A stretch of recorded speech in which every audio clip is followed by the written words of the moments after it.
Kisru pemecatan perangkat desa di Merangin ternyata sudah sampai ke Ombudsman Republik Indonesia Perwakilan Provinsi Jambi. Setidaknya ada 7 kepala desa di Merangin yang dilaporkan, yakni Desa Air Batu, Desa Talang Segegah, Desa Markeh, Desa Muaro Panco Timur, dan Desa Marus Jaya, Kecamatan Rena Pembarap, serta Desa Rantau Macang dan Desa Kecamatan Muara Siau. Mendapat laporan tersebut, Ombudsman langsung turun ke Merangin dan melakukan pertemuan dengan kepala desa yang dilaporkan tersebut. Dari hasil pertemuan yang itu, kepala desa harus mengembalikan jabatan perangkat desa yang diberhentikan ke jabatan semula. Hal ini karena pemecatan perangkat desa tersebut telah melanggar peraturan perundang-undangan dan Permendagri tentang desa. Dan semua kepala desa sepakat untuk mengembalikan jabatan perangkat desa yang telah diberhentikan. Ya, tadi sesuai hasil kesepakatan kita bahwa untuk diperbaiki, kalau memang menjadi prosedur tadi, ya tentunya dikembalikan perangkat desa semula. Sementara itu, untuk mengantisipasi agar hal tersebut tidak terulang lagi, Sekda Merangin Fajarman mengatakan pihaknya akan meningkatkan kapasitas dan pengetahuan kepala desa, serta mengingatkan kepala desa agar kejadian ini tidak terulang lagi. Akhir-akhir ini muncul banyak sengketa antara perangkat desa dengan kepala desa. Terutama terkait pemberhentian perangkat desa oleh kepala desa yang dianggap sewenang-wenang. Di mana perangkat desa yang diberhentikan, merasa diberhentikan tanpa tahu kesalahannya apa. Sementara kepala desa menyatakan bahwa sudah berkali-kali menegur dan memperingatkan perangkat desa atas kesalahannya. Bahkan pada satu kasus, pemberhentian perangkat desa tersebut didukung mayoritas masyarakat dan lembaga desa yang ada. Kasus pun akhirnya bergulir ke ranah hukum, dan kepala desa yang kalah diperintahkan untuk menerima perangkat desa yang sudah diberhentikan. Dalam amar putusannya, pemberhentian perangkat desa yang dilakukan kepala desa tak sesuai dengan peraturan tentang pengangkatan dan pemberhentian perangkat desa yang berlaku, antara lain koordinasi dan izin dengan camat. Hingga akhirnya yang terjadi di desa, kepala desa dan masyarakat tak mau menerima, tapi hukum memerintah untuk menerima si perangkat desa. Hal ini ternyata disebabkan ketidakmampuan kepala desa dalam memahami dan melaksanakan peraturan yang ada. Semata-mata berdasar atas kewenangan yang ada pada dirinya, serta adanya kesalahan perangkat desa yang menjadi dasar tindakannya. Tanpa dibarengi dengan tertib administrasi dan urutan pelaksanaan sesuai fungsi pembinaan kepala desa atas perangkat desa.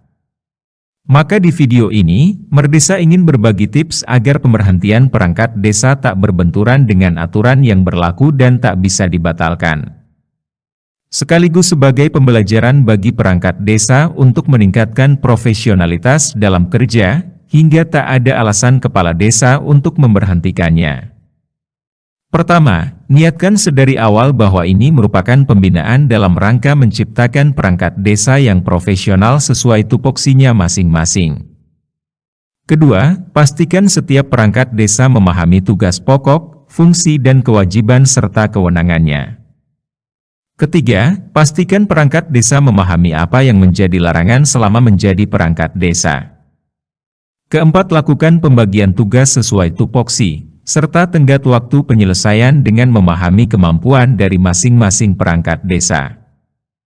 Kelima, lakukan pendampingan, pengawasan dan pembinaan secara terus-menerus dan berkala atas keempat hal tersebut. Setelah kelima hal tersebut kepala desa lakukan, dan masih terdapat penyimpangan yang dilakukan perangkat desa, maka kepala desa berhak dan wajib melakukan tindakan terukur serta dapat dipertanggungjawabkan. Pertama, lakukan teguran lisan tertutup atas penyimpangan, kesalahan, atau bahkan bisa ketidakmampuan dalam menjalankan tugas dari seorang perangkat desa. Tindakan ini disertai dengan berita acara yang ditandatangani si perangkat desa, bahwa pada hari dan tanggal sekian telah dilakukan teguran lisan oleh kepala desa. Apabila teguran lisan kepala desa tak diindahkan oleh perangkat desa bersangkutan, maka kedua, lakukan teguran lisan terbuka internal pemerintah desa dengan melibatkan BPD. Tentu disertai berita acara seluruh yang hadir.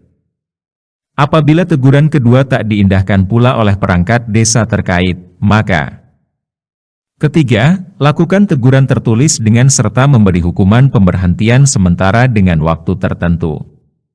Ditembuskan kepada camat diketahui BPD. Setelah masa pemberhentian sementara perangkat desa masuk kembali, namun masih tetap melakukan kesalahan yang sama atau lainnya, maka keempat, lakukan pemberhentian tetap kepada perangkat desa dengan diketahui BPD, camat dan ditembuskan kepada bupati. Nah, apabila proses ini dilakukan kepala desa, maka dipastikan pemberhentian perangkat desa tidak bisa dibatalkan. Lain kecuali ada keputusan pengadilan yang membuktikan apa yang menjadi dasar pemberhentian tidak terbukti. Seperti semisal penyimpangan keuangan desa, perbuatan asusila atau kriminal lainnya. Yang terjadi selama ini, kepala desa sudah melakukan teguran demi teguran. Namun tak ada notulen atau berita acara sehingga terpatahkan di muka pengadilan. Apabila tahapan demi tahapan yang Merdesa paparkan di depan dilakukan, dibawa ke ranah hukum sekalipun justru akan menguatkan keputusan kepala desa. Harapannya, baru pada tahap teguran lisan, perangkat desa bisa menyadari kesalahannya dan memperbaiki diri. Hingga terwujud pemerintah desa yang profesional, maksimal dalam pelayanan, guna mewujudkan kemajuan desa.